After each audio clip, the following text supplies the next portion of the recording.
Professor Bassetti, la vedevo che scuoteva la testa.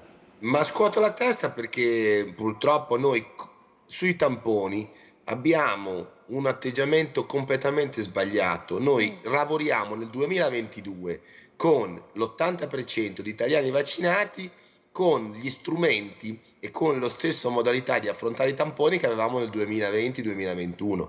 Evidentemente è un errore. Guardi, con la circolazione di virus che c'è in questo momento in Italia, 180.000 contagi al giorno che probabilmente saliranno a 200 e forse arriveremo a oltre 200.000 nel brevissimo.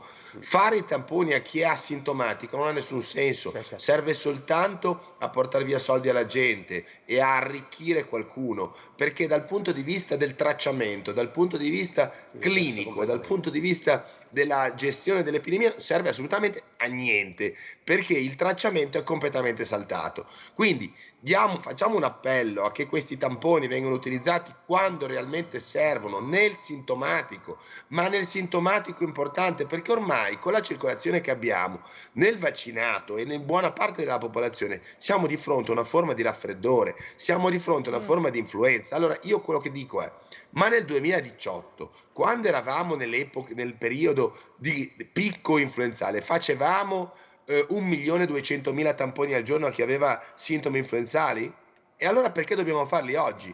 Cioè il concetto è questo: bisogna fare entrare la gente in una logica diversa, perché sa cosa succede? Che la gente oggi che dice che il tampone è positivo si va a prendere il cortisone, l'antibiotico, l'eparina in ospedale come faceva 2 anni fa. Oggi siamo di fronte a un raffreddore, a un'influenza che si cura con dei farmaci sintomatici.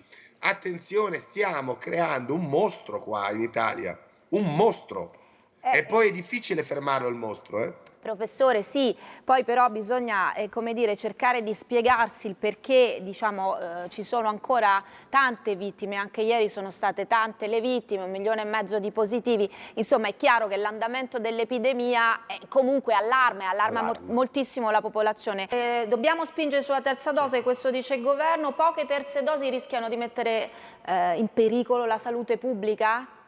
Allora, guardi, noi dobbiamo assolutamente spingere sulla terza dose dicendo alle persone che senza terza dose è quasi come non aver fatto le prime due, quindi andate a farla rapidamente. Però vi dico una cosa: noi il paese ce l'avremo bloccato tra una settimana a prescindere se non regolamentiamo i tamponi, perché rendere i tamponi gratuiti come fa la Regione Marche e fa un servizio non si sa bene a chi, è un rischio, perché qua se troviamo con la circolazione che abbiamo positivi, li blocchiamo a casa per 5-7 giorni, il che vuol dire che tra 10 giorni rischiamo di avere il paese bloccato. Già sta succedendo: o si regolamenta chi deve fare il tampone, o se il tampone evidentemente viene fatto da ogni contatto potenziale anche lontano, il paese il 20-25 di gennaio sarà tutto davanti alla televisione a guardare le elezioni del Presidente della Repubblica. A lavorare credo ci sarà poca gente.